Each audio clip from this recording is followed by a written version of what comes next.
بسم اللہ الرحمن الرحیم والآخرۃ خیر وابقى صدق اللہ العظیم وصدق رسولہ النبی الکریم ونحن علی ذلک لمن الشاہدین والشاکرین والحمد للہ رب العالمین ان اللہ وملائکتہ یصلون علی النبی یا ایھا الذین آمنوا صلوا علیہ وسلموا تسلیما والصلاة والسلام علیک یا سیدی یا رسول اللہ وعلی آلک واصحابک یا سیدی یا حبیب اللہ والصلاة والسلام علیک یا سیدی یا نبی اللہ وعلى آلك واصحابك یا سیدی یا رحمت للعالمین۔ تمام تعریفیں حمد اور ثنا اللہ جل مجدہ الکریم کے لیے، درود و سلام نبی اکرم نور مجسم شفیع معظم احمد مجتبی جناب حضرت محمد مصطفیٰ صلی اللہ تعالی علیہ وسلم کی ذات والا صفات کے لیے حمد و صلات کے بعد اسٹیج پہ جلوہ فرما علماء کرام، حاضرین و سامعین، ہمارے قاری صاحب کے والد گرامی انتقال کر گئے، ان کے ختم چہلم شریف کی یہ تقریب ہے۔ اللہ مرحوم کو کروٹ کروٹ جنت عطا فرمائے اور جوار رحمت میں وسیع جگہ نصیب فرمائے۔ دنیا کے اندر کئی عقیدوں کے، کئی مذاہب کے لوگ پائے جاتے ہیں،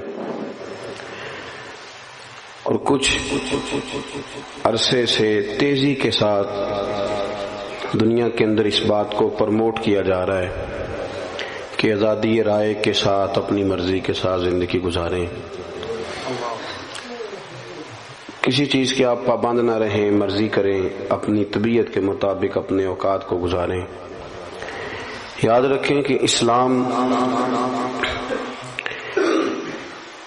عین انسان کی فطرت کے مطابق اسے ساری باتیں ارشاد فرماتا ہے۔ اسلام نے ہمیں یہ بتلایا ہے کہ تم یہاں آنے سے پہلے بھی کہیں تھے اور یہاں سے جانے کے بعد بھی تم نے کہیں جانا ہے۔ اگر جزا اور سزا کا تصور ختم ہو جائے نا، کہ مظلوم کو قیامت میں انصاف نہ ملے، ظالم کو سزا نہ ملے، تو پھر اس دنیا میں لوگ شترے بے مہار ہو جائیں گے، ایک دوسرے کو کاٹ کاٹ کے کھائیں گے۔ پھر تو یہاں کوئی آدمی کسی بھی جگہ قرار نہ پا سکے گا، اس کو پتہ ہے کہ جو ہے یہیں پہ ہے، ظالم ظالم ہی رہ جائے گا اور مظلوم مظلوم۔ اسلام نے ایک تصور دیا ہے، وہ تصور ہے آخرت کا تصور، اور یہ وہ تصور ہے کہ جس پر اسلامی عقیدے کی بنیاد کھڑی ہے کہ تم نے مرنا ہے، پھر تم نے اللہ کی بارگاہ میں حاضر ہونا ہے، پھر تمہارے لیے جزا اور سزا کا فیصلہ ہونا ہے۔ ہمارے ہاں کچھ لوگ یہ سمجھتے ہیں کہ فلانا آدمی جب اپنے ڈرائنگ روم کے اندر تھا تو اس کے پاس بڑی آسانیاں تھیں، جب وہ اپنے کمرے میں تھا تو اس کے پاس بڑی سہولیات تھیں، بیڈ لگا ہوا تھا، گرمیوں میں اے سی تھا، سردیوں میں ہیٹر تھا۔ اب وہ قبر میں جائے گا تو اس کے ساتھ کیا بنے گا؟ اور نفسیاتی دباؤ دیا جاتا ہے اس بات پر کہ بڑی تنگ ہے قبر، بڑی مشکل ہے قبر۔ ہے صحیح مشکل، بڑی تنگ ہے، پر اس کے لیے جس نے تیاری کوئی نہیں کی، اس شخص کے لیے جو یہ ذہن بنا لے گا کہ جو کچھ ہے دنیا میں ہی ہے، لیکن جو بہت ساری جگہوں پہ بہت سارے سپیڈ بریکروں کا صرف اس لیے خیال رکھے کہ اگر میں یہاں رکوں گا نہیں تو میری آخرت خراب ہوگی، اور زندگی میں بہت سارے کھیتوں میں منہ اس لیے نہ مارے کہ یہ میرے نہیں ورنہ قیامت میں مجھے حساب دینا پڑے گا، تو پھر اس کی باغ کھڈا نہیں ہوتی قبر، اس کی قبر گڑھا نہیں ہوتی، بلکہ فرمایا قبر المومن روضۃ من ریاض الجنہ۔ اب جو بڑے بڑے نواب ہوتے ہیں نا، بڑے بڑے جاگیردار، ان کے بھی کھیت ہوتے ہیں پر باغ نہیں ہوتے، باغ تو کسی کسی کا ہوتا ہے، لیکن فرمایا قبر المومن روضۃ من ریاض الجنہ، مومن کی قبر کو کھڈا نہ سمجھو، گڑھا نہ سمجھو، بلکہ مومن کی قبر جنت کے باغوں میں سے ایک باغ ہے۔ آخرت کی جو زندگی ہے نا وہ بڑی شاندار زندگی ہے، اس کا بڑا مقام ہے، اس کا بڑا مرتبہ ہے۔ قرآن پاک نے کہا والآخرۃ خیر وابقیٰ، فرمایا آخرت تمہارے لیے بہتر بھی ہے اور ہمیشہ باقی رہنے والی بھی۔ دنیا میں جو بندہ آپ کو بڑا سکھی لگتا ہے نا وہ کچھ سکھی نہیں، اللہ نے فرمایا آخرت تمہارے لیے بڑی ہی بہتر، بڑی بہتر۔ 15 سال مسلسل پردیس میں رہ کے آدمی واپس اپنے گھر آئے تو اس کی ماں حیات ہو، زندہ ہو تو بڑا استقبال کراتی ہے، اس کا دل کرتا ہے مکان ہی آج نیا بنا دوں، میرا بیٹا 15 سالوں کے بعد آ رہا ہے، بڑا بندوبست کرتی ہے۔ لیکن میرے دوستو یاد رکھنا، ماں بڑا پیار کرتی ہے، اور جب بندہ مر کے قبر میں جاتا ہے تو اللہ کی رحمتیں اس سے بڑھ کر کہیں اس کا استقبال کرتی ہیں، اس کو نوازا جاتا ہے، اس کو عطا کیا جاتا ہے۔ اور مومن کو قیامت کے دن جنت ملے گی، جنت۔ وہ جیسے کہ ہمارے بزرگ کہہ رہے تھے، اب بات چلی گئی ہے ان لوگوں کے ہتھے، اسٹیج کے مالک وارث وہ لوگ بن گئے ہیں جو مبادیات اور ضروریات سے بھی آگاہ نہیں۔ جنت کا بڑا مذاق اڑایا جاتا ہے اور ڈھیر سارا مذاق اڑایا جاتا ہے۔ آپ پلٹ کر ذرا دیکھ لیں، قرآن مجید کی 20 آیات ہیں حصول جنت پر، جنت کی نعمتوں پر۔ نبی پاک صلی اللہ علیہ وسلم کی احادیث اتنی کثرت سے ہے کہ جنت پر ہمارے محدثین نے کتب احادیث میں پورے پورے باب باندھے، ایک دو حدیثیں نہیں، پورے پورے باب۔ لیکن قوم میں کتنا کچھ شعور ہے جنت کے حوالے سے؟ قرآن مجید کا اہم عنوان ہے جنت، کتنا کچھ شعور پایا جاتا ہے، کس حد تک لوگوں کی دلچسپی ہے۔ میں کبھی کبھی سوچتا ہوں کہ مطلب لوگوں کو کس طرف ان کو ٹرین کیا جا رہا ہے، کدھر بھیجا جا رہا ہے، ذہن سازی کیا کی جا رہی۔ نعت خاں اسٹیج پہ کہتا ہے خورے تو کیڑی جنت دیاں گلاں کرنا ہے، او دیاں گلاں جدیاں اللہ نے قرآن پاک وچ کیتیاں، اسے جنت دیاں جدیاں گلاں نبی پاک نے کیتیاں۔ لیکن وہ کچے نظریات، اور ہمارے لوگ بڑے ڈرے ہوئے، وہ کہتے ہیں موج تو دنیا میں تھی، مر جائیں گے تو قبر بڑی خوفناک ہے، تو منظر بھئی ہے سارا کچھ ٹھیک ہے، لیکن آپ اپنے اعمال ٹھیک کریں تو پھر تو قبر میں آپ کا استقبال ہوگا۔ اور حدیث پاک سنیے کہ میرے نبی کریم صلی اللہ تعالی علیہ وسلم نے فرمایا، یہ بخاری مسلم دونوں میں ہے، حضور فرمانے لگے تمہارے رب نے جنت میں تمہارے لیے ایسی نعمتیں تیار کی ہیں، ایسی نعمتیں تیار کی ہیں نہ کسی آنکھ نے دیکھی، نہ کسی کان نے سنی، نہ تمہارے دل پر کبھی خیال بھی گزرا ہوگا کہ اللہ یہ چیزیں بھی دے گا، یہ والی چیزیں بھی تمہیں دے گا۔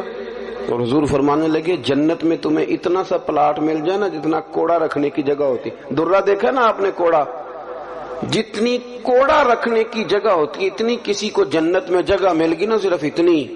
تو حضور فرماتے ہیں جو کچھ دنیا میں ہے اس سب سے اس کے لیے اتنی جگہ ہی بہتر ہے۔ توجہ دلائی ہماری شوق۔ اور پھر حضور نے صحابہ سے کہا تھا کہ تم نے دنیا میں اس طرح رہنا ہے جس طرح کوئی مسافر رہتا ہے، کن فی الدنیا کانک غریب او عابر سبیل او کما قال صلی اللہ علیہ وسلم، اس طرح وقت گزارنا جس طرح مسافر یا راہگیر وقت گزارتے۔ تو کبھی بھی کسی بندے نے کرائے کے مکان پہ پیسے نہیں خرچ کیے، وہ کہتا مجھے کیا مصیبت بنی ہے کرائے کے مکان پہ لگاؤں، میں اپنے مکان پہ لگاؤں گا، اپنا خریدوں گا تو لگاؤں گا۔ پردیس میں جو لوگ جاتے ہیں 30 سال رہتے ہیں پر کمبل بھی نہیں بدلتے، وہ کہتے ہیں یہ میرا گھر تو نہیں نا، میرا گھر تو پاکستان میں، حالانکہ یہاں آ کے وہ 10 دن رہتے ہیں پھر لوٹ جاتے ہیں، لیکن یہاں پیسہ خرچ کرتے ہیں۔ اصل گھر سمجھتے ہیں کہ میرے وطن میں ہے، میرا اور آپ کا اصل گھر رب کریم نے جنت میں بنایا ہے۔ آپ دیکھیں رسول کریم صلی اللہ تعالی علیہ وسلم کے احوال شریفہ کو، سیرت مبارکہ کو آپ مطالعہ فرمائیں تو حضرت عمر فاروق رضی اللہ تعالیٰ اپنی طبیعت کے لحاظ سے ایک سخت مزاج آدمی تھے، جلالی تھے، اصول پسند تھے، لیکن کہتے ہیں ایک دن میں ملنے گیا سرکار کی بارگاہ میں تو حضور سو کے اٹھے تھے، تو کمر مبارک پر نا موٹے بان کی چارپائی کے نشان پڑے ہوئے تھے، موٹے بان کی چارپائی۔ تو حضرت عمر کہتے ہیں میں رو پڑا اور بڑے خلوص کے ساتھ رو کے عرض کرنے لگے یا رسول اللہ صلی اللہ علیہ وسلم، کیسر و کسرا اللہ کے دشمن ہیں اور وہ اتنی موج کرتے ہیں، مخملوں پہ سوتے ہیں، آرام دہ جگہ پہ، اور آپ اللہ کے حبیب ہو کے کہتے ہیں کہ میں نے رو کے کہا، توجہ ہے نا میری بات پر، وہ پہلے ہی بڑے مخلص تھے اور مرد کے آنسو اکثر خالص ہی ہوتے ہیں، تو کہا کہ رو کے میں نے عرض کیا. تو سرکار دو عالم صلی اللہ علیہ وسلم نے مجھے شاباشی نہیں دی، یہ نہیں فرمایا کہ اللہ تیری محبت قبول کرے، یہ نہیں فرمایا کہ تیرا پیار اپنی جگہ ٹھیک ہے، بلکہ نبی کریم نے آپ میں جس طرح بات سمجھانا چاہتا ہوں اس کو ذرا اس پہلو میں لینا. یہ نہیں فرمایا کہ عمر کوئی نہیں اللہ خیر کرے میں سکون میں، یہ بھی نہیں فرمایا. حضرت عمر کہہ رہے ہیں کہ یا رسول اللہ صلی اللہ علیہ وسلم اللہ کے دشمن بڑے آرام میں ہیں اور آپ تکلیف میں ہیں، تو حضور حضرت عمر سے کیا کہتے ہیں؟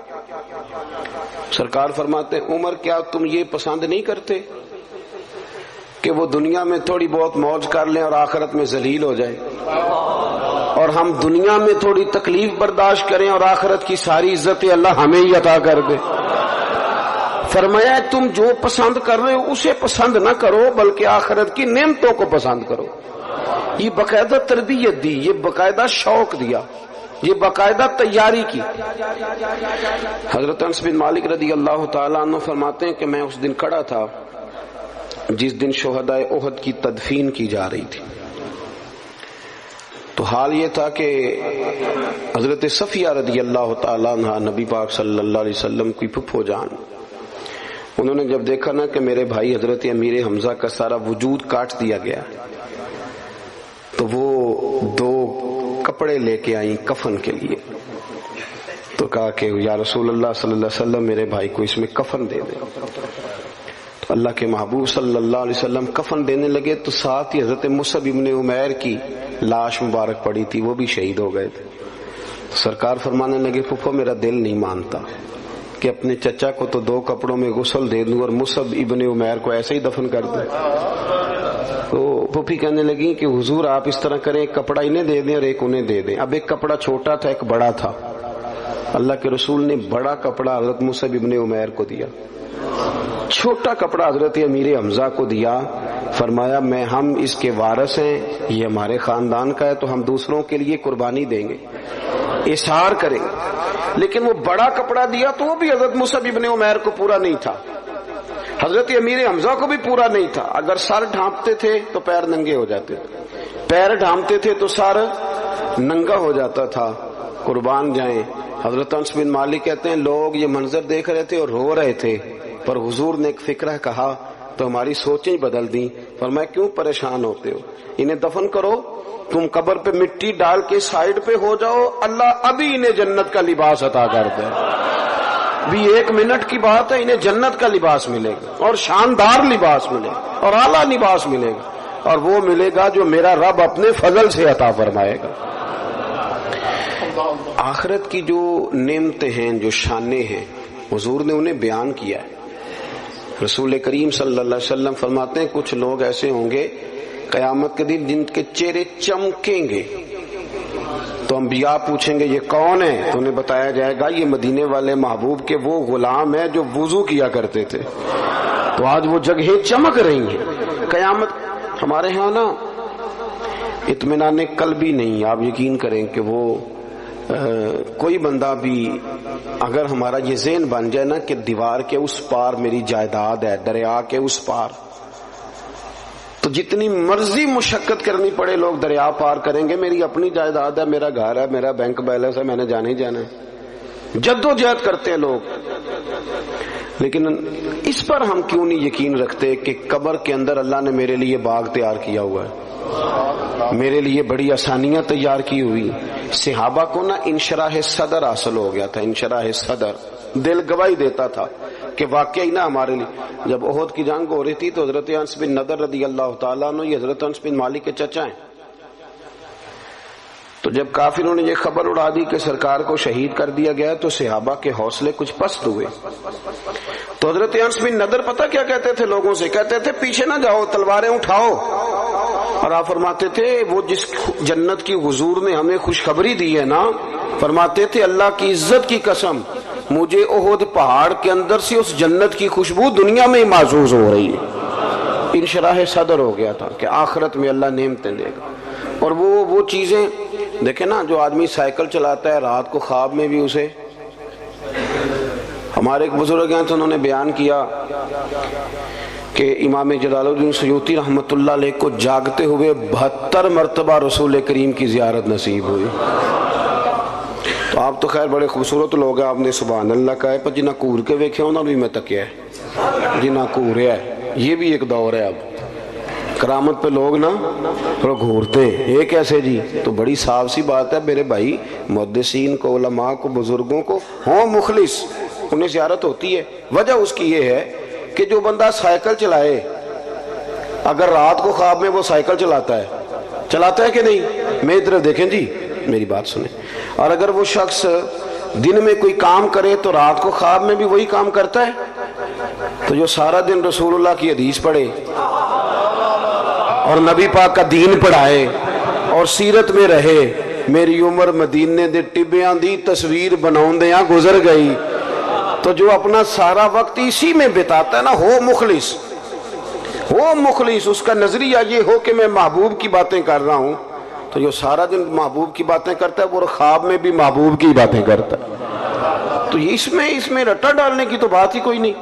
تو انشراح صدر ہو. انہیں تو خواب بھی جنت کے آتے تھے، کیونکہ انہیں پتا تھا کہ ہم نے جنت میں جانا ہے. ہمارا مزاج نہیں، ہم کہتے ہیں اوہ مر گئے تو سلسلہ ختم، کیونکہ ہم نے ساری سیاست ہی دنیا داری کے لیے کی ہوئی ہے.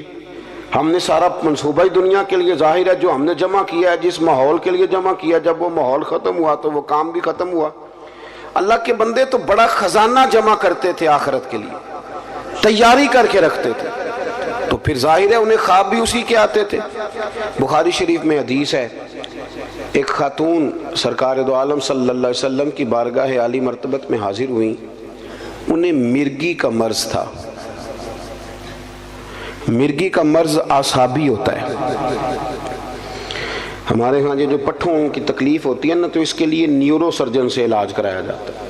نیورو سرجن بنیادی طور پہ دماغ کا ڈاکٹر ہوتا ہے، لیکن چونکہ اعصاب سارے کاؤنٹ ہوتے ہیں پورے وجود میں، تو پھر وہ اعصابی تناؤ جو ہے اس کو وہ دیکھتا ہے، اس کو چیک کرتا ہے، اور باقی ساری چیزوں کو اسی پر پھر وہ استدلال کرتے ہیں اور اس کا علاج کرتے ہیں. تو اعصابی مرض ہے، جب کسی کو مرگی ہوتی ہے تو وہ بندہ بے ہوش ہو جاتا ہے اور اس کا سارا وجود اس کے کنٹرول میں نہیں رہتا، وہ بیچارہ بے بس ہو جاتا ہے. تو کتنی بڑی تکلیف ہوتی ہے، اور انسان بیمار ہو اور پھر مرگی سے بیمار ہو. تو وہ خاتون حاضر خدمت ہوئی تو عرض کرنے لگی، یا رسول اللہ صلی اللہ علیہ وسلم مجھے مرگی ہے، حضور میں بڑی تکلیف میں ہوں، مہربانی فرمایا میرے لیے دعا کر دیں. اب اللہ کے رسول نے کیا فرمایا؟ حضور فرمانے لگے بی بی ہے، اور خواتین میں حوصلہ بھی کم ہوتا ہے، اور ویسے بھی جب بندہ بیمار ہو تو اس کا حوصلہ بڑا جوان بھی ہو تو حوصلہ ٹوٹ جاتا ہے. تو وہ خاتون تھی، بیمار تھی، یا رسول اللہ صلی اللہ علیہ وسلم بڑی تکلیف میں ہوں، مرگی کا مرض ہے. تو نبی کریم صلی اللہ علیہ وسلم نے فرمایا تو میرے ساتھ ایک سودا نہیں کر لیتی؟ اس نے کہا حضور حکم کریں. تو محبوب فرمانے لگے اگر تو کہتی ہے تو میں دعا کرتا ہوں، رب تجھے ابھی شفا دے دے گا، اور اگر تو کرے نا صبر تو میں تیرے ساتھ وعدہ کرتا ہوں رب تجھے بغیر حساب کتاب جنت عطا کر دے گا. میرے ویسے آپ کے ویسے پیر صاحب کہے نا کہ دسو بھائی شفا لینی جے کہ جنت، اسی کہنے حضور لاجپال ہو تسی شفا دیو نا پھر جنت بھی ویکھی جائے گی. آپ دعا کرائیں نا، کوئی گل نہیں، خیر صلی ہے، ابھی بڑی تکلیف ہے، گوڑے نو بڑی درد ہے، تسی یہ دا کچھ کرو نا. بھئی ہمارا تو فیصلہ یہی ہے کہ ہمیں شفا چاہیے. لیکن حضرت انس بن مالک کہتے ہیں جب نبی پاک صلی اللہ علیہ وسلم نے اس بی بی سے کہا کہ تو بتا، تو کہتی ہے تو ابھی دعا کرتا ہوں، مالک بڑا کریم ہے جو شفا دے دے گا، اور اگر تو کرے صبر اور مرگی کے ساتھ زندگی گزارے، ذرا اس بات کو آپ سمجھیں، تو میں تیرے ساتھ وعدہ کرتا ہوں رب بغیر حساب کتاب جنت دے گا. کہتے ہیں بی بی نے سوچنے کے لیے بھی ٹائم نہیں لیا، 1-1.5 منٹ میں بولی، کہنے لگی یا رسول اللہ صلی اللہ علیہ وسلم تھوڑی سی تو زندگی ہے، میں مرگی کے ساتھ ہی گزارا کر لوں گی، آپ دعا کریں رب مجھے جنت ہی عطا کرے. انشراح صدر ہے، ان کو یقین کامل ہے کہ جنت میں جائیں گے تو مہر بن جائے گی، لہٰذا وہ یا رسول اللہ میں مرگی سمیت گزارا کر لوں. حالانکہ بندہ اب نارمل ہو جاتا ہے مرگی والا، نہ وہ کسی فنکشن پہ جا پاتا ہے، نہ کسی جگہ پہنچ سکتا ہے، وہ تڑپتا ہے. لیکن اس نے عرض کی یا رسول اللہ آپ میرے ساتھ وعدہ کریں کہ اللہ مجھے جنت دے گا. تو محبوب کریم نے فرمایا تجھے مبارک ہو، تیرے ساتھ وعدہ ہو گیا۔ عرض کرتی ہے یا رسول اللہ صلی اللہ علیہ وسلم جب مرگی ہوتی ہے تو میرے وجود سے کپڑا ہٹ جاتا ہے، تو حضور مجھے شرم آتی ہے، تو اتنی دعا کر دیں کہ مرگی ہو پر میرا ستر قائم رہے۔ حضور نے فرمایا تیرے لیے دعا کر دی، تیرا پردہ نہیں ہٹے گا۔ صحابہ کہتے ہیں بڑی بھی مرگی ہوتی تھی پر کپڑے اس کے وجود کے ساتھ جمے رہتے تھے۔ حضرت عثمان غنی کے زمانے تک وہ خاتون حیات رہیں۔ جناب انس بن مالک فرماتے ہیں جب کوئی نیا شخص مدینے میں آتا اور کہتا کہ مجھے کوئی جنتی دکھاؤ تو ہم اس بوڑھی کے دروازے پہ دستک دیتے تھے، وہ باہر آتی تھی تو ہم کہتے تھے جنتی دیکھنا ہے تو اسے دیکھ لو، اسے میرے رسول کریم نے دنیا میں جنت کی بشارت عطا فرمائی۔ اپنی زندگی میں نا کچھ کام فقط جنت کے لیے کریں، اور جنت وہ مقام ہے، جنت وہ مقام ہے، جنت وہ جگہ ہے جہاں خدا کا بھی دیدار ہوگا اور محمد مصطفیٰ کا بھی دیدار ہوگا صلی اللہ علیہ وسلم۔ اللہ رسول کا قرب بھی وہی نصیب ہوگا۔ میرے بھائی اپنی آخرت کو کبھی بھی، وہ ہم کوئی لاوارث لوگ ہیں کہ مر گئے تو مٹی میں مل گئے، ہم کوئی ایسے لوگ ہیں کہ مر گئے تو معاملہ ختم ہو گیا۔ اقبال کہتے ہیں موت کو سمجھے ہے غافل اختتام زندگی، یہ ہے شام زندگی، یہ ہے شام زندگی، پھر صبح دوام زندگی، اس کے بعد جو زندگی آئے گی وہ ہمیشہ رہنے والی آئے گی، ہمیشہ۔ کیونکہ ہمارا سارے کا سارا پروگرام ہی دنیا میں رہنے کا ہوتا ہے، اور پھر جمع اتنا کچھ کر لیتے ہیں، مکان اتنے شاندار، پیسہ چوری کر کے، سینہ زوری کر کے، جھوٹ بول کے جمع کیا ہوتا ہے، اور بڑا کیا ہوتا ہے اللہ ماشاءاللہ، بڑے بڑے بنگلے، پھر مرنے کو دل ہی نہیں کرتا، پھر مرنے کو دل، اتنی ساری جائیدادیں بندہ بنائے اتنی مشقت کر کے۔ ناراض تو نہیں ہو گئے آپ لوگ؟ میں صحیح کہہ رہا ہوں، پھر مرنے کو دل، جب اتنے بندہ لمبی چوڑی منصوبہ بندی کرے، لیکن ایک بندے نے محنت کی، اس نے جناب 11 سال لگا کے مکان بنایا، تو پھر اس کا مرنے کو دل کرے گا؟ صحابہ کرام علیہم رضوان تیار اس لیے تھے کہ انہوں نے تو کپڑے باندھ کے رکھے ہوئے تھے، باندھے ہوئے تھے کپڑے، جس وقت حکم آئے گا حاضر ہے۔ وہ تو ہر جنگ میں جانے سے پہلے شہادت کی دعا مانگتے تھے، ہر جنگ میں شہادت کرتے۔ سعد بن معاذ رضی اللہ تعالیٰ عنہ جیسے لوگ زخم لگ گیا تو روتے تھے، کہتے حضور میں تو شہادت سے رہ گیا ہوں، سارے لوگ نفع لے گئے اور میں خالی رہ گیا۔ پھر انہوں نے دعا مانگی کہ یا اللہ اگر قریش مکہ کے ساتھ کوئی اور جنگ باقی نہیں تو مجھے اسی زخم میں اپنی بارگاہ میں بلا لے۔ وہی زخم پھٹ گیا، خون نکلا۔ یا رسول اللہ یہ کیا ہوا؟ فرمایا رب کریم نے میرے ساتھ کی دعا کو قبول فرما لیا۔ ان کا تو کوئی رٹا نہیں تھا۔ ہمارا مسئلہ یہ ہے کہ جو اتنی بندہ لمبی سیاست کر کے بندے نال لاوے، اتنے لمبے چوڑے چکر چلائے، پھر اس کا مرنے کو دل کرے، اتنی مشکل۔ دیکھیں نا پاکستان میں کتنے وزیر ہیں، مجھے نہیں سب کا پتا، حالانکہ میں دلچسپی لیتا ہوں، اخبار پڑھتا ہوں، روز پڑھتا ہوں، لیکن مجھے پتا کوئی نہیں کتنے وزیر ہیں، ان کا کون کون سا محکمہ ہے، وہ کیا کرتے ہیں، حالانکہ پتا ہونا چاہیے کیونکہ ملک تو ہمارا ہے۔ ان بیچاروں نے تو اتنی دیر ہے نا جتنی دیر یہ وزیر ہے، جس دن ختم ہے اس دن انہوں نے چلے جانا ہے، ملک تو ہمارا ہے۔ تو مجھے نہیں پتا، آپ میں سے بھی شاید کوئی بندہ ہو جو سارے وزیروں کو جانتا ہو کہ ہے کوئی، میرا خیال ہے کہ ایسا، ٹھیک کہہ رہا ہوں جی، پر وزیر تو بڑا راضی ہے نا، وہ تو کہتے ہیں نا 15 گڈیاں آگے نے 15 پیچھے نے تو بدوکاں، وہ تو کہتے ہیں نا میں نے ساری دنیا فتح کی ہوئی ہے، حالانکہ بہت سارے لوگ ایسے ہیں جنہیں پتا کوئی پتہ نہیں کہ یہ کون ہے، کدھر سے آیا ہے، پر وہ تو راضی۔ اسی طرح ہم سارے راضی ہیں اپنی دنیا میں، یہ بھی میں نے فتح کر لی، یہ بھی میرا کما، کچھ بھی نہیں صاحب، کچھ بھی نہیں، کوئی شے ہی نہیں۔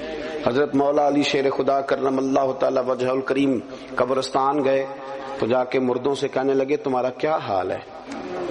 تو ایک مردہ بول کے قبر سے کہنے لگا ہڈیاں ٹوٹ گئی ہیں، کفن پھٹ گیا، مال پیچھے دے آئے تھے، حساب ہمیں دینا پڑ رہا ہے۔ علی یہ بتاؤ ہمارے پچھلوں کا کیا حال ہے؟ تو مولا علی کہنے لگے تمہاری بیویوں نے نکاح کر لیے، تمہاری اولادوں نے مال تقسیم کر لیا، تمہارے دوستوں نے نئے دوست بنا لیے، پہلے تو تمہارا نام کبھی کبھی لیا جاتا تھا، اب تو زمانہ بیت گیا، تمہیں یاد ہی کوئی نہیں کرتا، اب تو کوئی او پیاں دس دیاں قبراں جنہاں تے پھول پئے، ادھروں کوئی نہیں جی آمدہ، ادھروں لکھاں گئے، کوئی بندہ نہیں جس نے کبھی یاد کیا، ختم ہو گیا مسئلہ، بڑا ختم ہو۔ میرے عزیز چونکہ دنیا داری بڑی جمع کر لیتے ہیں، مال بڑا اکٹھا کرتے ہیں، صبح سے شام تک ساری مشقت ہی دنیا داری کے لیے، ساری مشقت، میں نے سویرے ولیمے میں جانا ہے، دوپہر تعزیت کرنی ہے، شام کو فلانا کام کرے، ساری دنیا داری ہے۔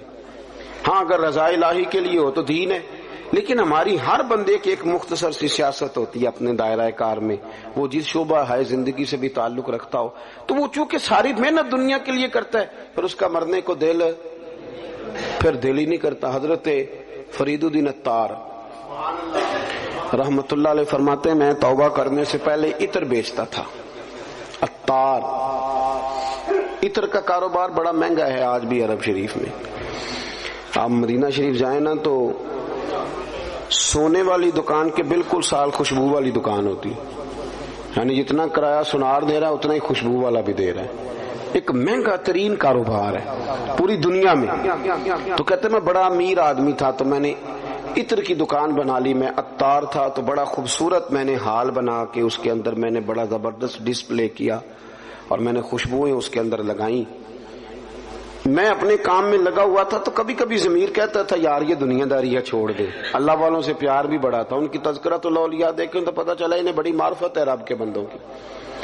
تو کہتے طبیعت بھی مائل ہوتی تھی پر وہ بندے خول نہیں نہ توڑتے ساری زندگی، حق پہچان کر بھی حق کے قریب جا نہیں سکتے، چونکہ خول کون توڑے، دنیا داری کا، برادری کا، قبیلے کا کون توڑے۔ فرمانے لگے کہ ایک دن نا میں دکان میں بیٹھا تھا تو ایک بزرگ آ گئے سادے سے، تو کبھی کوئی خوشبو دیکھتے، کبھی کوئی خوشبو دیکھتے، کبھی کوئی خوشبو دیکھتے۔ تو سیل مین کی عادت ہوتی ہے نا جی کیا حکم ہے کیا چاہیے، وہ لا لا کے چیزیں دکھاتے ہیں، اچھے سیل مین کا طریقہ ہوتا ہے۔ تو فرماتے میں نے نا تھوڑی دیر تو بابا جی کو موقع دیا کہ وہ تلاش کر لیں، پھر میں سمجھا کہ کوئی گاہک ہے اور کوئی چیز تلاش کر رہے ہیں جو مل نہیں رہی۔ تو کاؤنٹر کے اندر بھی میں نے شیشیاں رکھی ہوئی تھی، تو میں نے بابا جی سے کہا بزرگوں کیا تلاش کر رہے ہیں، کیا دیکھ رہے ہیں، مجھے بتائیں میں پیش کرتا ہوں۔ کہتے بابا جی تھوڑی دیر چپ کر گئے، پھر غور سے میرا چہرہ دیکھا، کہنے لگے پتر میں تو صرف یہ دیکھ رہا ہوں کہ تیری جان بڑی مشکل سے نکلے گی۔ تو کہتے ہیں مجھے، میں دنیا دار تھا، دنیا دار کو نصیحت کریں تو اسے غصہ ہی آتا ہے، مجھے غصہ آیا۔ میں نے کہا جی کیوں مشکل سے نکلے گی؟ تو کہنے لگے یار تو نے مال ہی بڑا جمع کیا ہوا، جب تم مرنے لگے گا کبھی یہ بوتل یاد آئے گی، کبھی یہ والی یاد آئے گی، کبھی یہ والی یاد آئے گی، کبھی فلانے بینک والا اکاؤنٹ پریشان کرے گا، کبھی دوسرا کرے گا، کبھی وہ والی زمین، کبھی تو کیسے مرے گا، تیرا تو مرنے کو دل ہی نہیں چاہے، تو نے تو دنیا داری۔ کہتے ہیں اور غصہ لگا مجھے بابے کی بات کا، تو میں نے پورے غصے میں کہا بابا اچھا اسی کہتے نہیں تو اپنی قبریں جانا ہے تے میں نے کہا میری مشکل سے نکلے گی تو تیری کیسے نکلے گی؟ تو کہتے ہیں بابا جی کہنے لگے ادھر آ کاؤنٹر سے باہر بتاؤں کیسے نکلے گی، ادھر آ باہر۔ کہتے ہیں میں بابا جی کے قریب آیا تو بابا جی کہنے لگے دکھاؤں تجھے کیسے نکلے گی؟ میں نے کہا دکھائیں۔ وہ فرش پہ لیٹ گئے، کلمہ پڑا اور ان کی روح پرواز کر گئے۔ عرش فرشتے بانگا ملیاں، مکے پہ گئے شور، بلے شاہ آسان نہیں ہوں مرنا، اے مر گیا ہی کوئی ہور۔ کہتے ہیں ان کی روح پرواز کر گئے، کہنے لگے یوں نکلے گی جان۔ کہتے ہیں میں سختے میں آ گیا، مجھے سمجھ ہی نہ آئے یہ بنا کیا ہے۔ اس طرح کے بھی کوئی بندے ہوتے ہیں، اس طرح کے بھی بندے۔ امام غزالی نے وضو کیا، غسل کیا، کفن پہنا، خوشبو لگائی، چارپائی پہ لیٹے، کہنے لگے اچھا مالک اگر تیری یہ مرضی ہے تو میں بھی تیار ہوں، کلمہ پڑھا تو روح پرواز کر گئی۔ میرے عزیز حضرت فرید الدین عطار رحمت اللہ تعالی علیہ فرماتے ہیں کہ میں بابا جی لیٹے ہوئے ہیں، چہرہ چمک رہا ہے، روح پرواز کر گئی، مجھے سمجھ نہیں آ رہی۔ میں نے کہا یار اتنا بڑا کمال۔ کچھ لوگ میں نے بلائے، غسل دیا، کفن پہنایا، جنازہ پڑھا، بابا جی کو دفن کیا، تو پھر میں اپنی دنیا داری بھی دفن کرایا، پھر میں نے دفن کر دی اپنی دنیا داری۔ میں نے کہا ختم ہو گیا معاملہ، اب ضرورت کیا ہے ان چیزوں۔ ہمارا جو مسئلہ ہے نا میرے بھائی، وہ دن بدن پیچیدہ ہوتا چلا جا رہا ہے، پیچیدہ سے پیچیدہ۔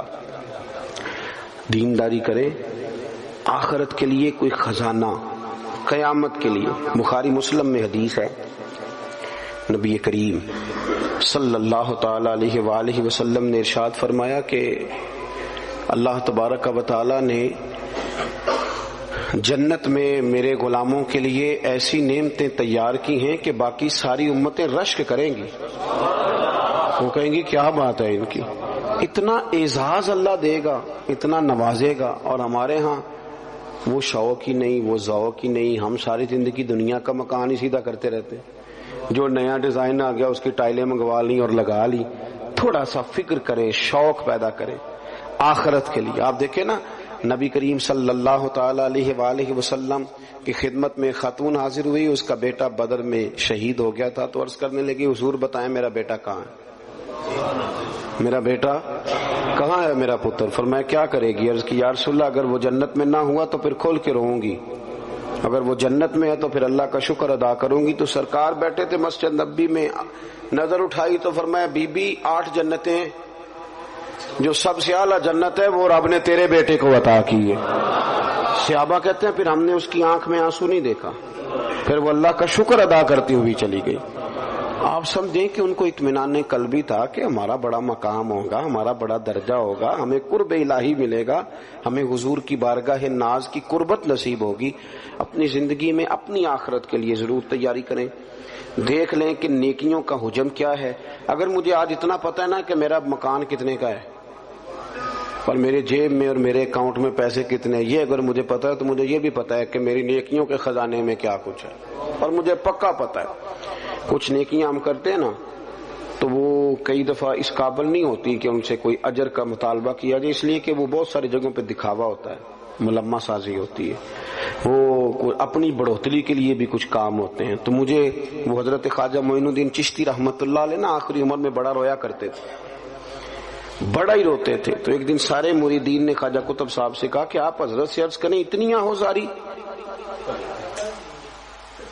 تو خواجہ قطب صاحب رحمت اللہ نے عرض کی حضور 50 سال آپ نے عشاء سے لے کر فجر تک اپنے رب کی عبادت کی، دین اتنا پھیلایا ہے، اتنا پھیلایا ہے کہ قطب الدین بختیار کاکی جیسے صوفی بھی اور شہاب الدین غوری جیسے مجاہد بھی، یہ سارے آپ کی نگاہ کی کرامات ہیں. تو اتنی آہوزاری، اتنا کچھ کیا، اتنی نیکیاں کی. تو خواجہ صاحب کا ایک جملہ تاریخ میں بڑا شاندار ملتا ہے، فرمانے لگے قطب الدین نیکیاں تو کافی ساری ہیں پر یار کو پیش کرنے کے قابل کوئی بھی نہیں.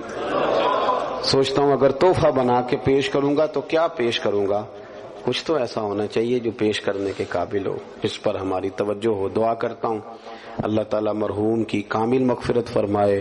رسول پاک صلی اللہ تعالی علیہ وسلم نے فرمایا جنت میں ایک ایسا محل ہے جس کے اندر کھڑے ہو کے دیکھیں تو باہر سے سارا کچھ نظر آتا ہے، اور محل کے باہر کھڑے ہو کے دیکھیں تو اندر کا سارا حسن دکھائی دیتا ہے.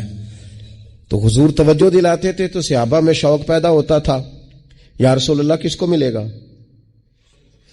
ویسے دنیا میں بھی بندہ کو اچھا گھر دیکھتا ہے تو کہتا ہے یار کتنا اچھا نقشہ ہے، کس خوبصورتی سے بنایا. اور جب حضور ذکر کریں اور جنت کے محل کا ذکر کریں، شوق صحابہ کا توانا ہوتا تھا. عرض کی یا رسول اللہ صلی اللہ علیہ وسلم کس کو ملے گا؟ تو نبی پاک نے 4 باتیں بیان کی. فرمایا ایک وہ بندہ جو اچھی بات کرے، وقولوا للناس حسنا، لوگوں سے اچھی بات کہے، وہ ہمیشہ معاشرے میں بری خبریں ہی دینے کا عادی نہ ہو، لوگوں کی عیب جوئی ہی اس کا مزاج نہ ہو، اچھی بات کرے. اور دوسرا رسول پاک نے فرمایا کھانا کھلائے، اہل ایمان کی دعوتیں کرے. اور تیسرا فرمایا کثرت سے روزہ رکھے. اور چوتھا فرمایا جب لوگ نیند کے مزے لے رہے ہو نا تو یہ اٹھ کر اپنے رب کی عبادت کرے. ساون کی کالی راتوں میں جب بوندا باندی ہوتی ہے، وہ راتوں کو اٹھ اٹھ روتے ہیں جب خلقت ساری سوتی ہے. اور کسی نے کہا تھا رات پوے تے بے دردانو نیند پیاری آوے، رات پوے تے بے دردانو نیند پیاری آوے، تے درد مندانو یاد سجن دی ستیاں وی آن جگاوے. فرمایا جب لوگ خواب خرگوش میں ہوں، نیند کے مزے لے رہے ہوں، تو رب کے بندے اٹھ کے اپنے رب کو یاد کرتے ہیں. والذین یبیتون لربہم سجدا وقیاما. یہ 4 چیزیں جن لوگوں میں پائی جائیں، حضور فرماتے ہیں انہیں وہ عالی شان محل ملے گا جس کی تعریفیں گویا خود رسول کریم نے بیان فرمائی ہیں.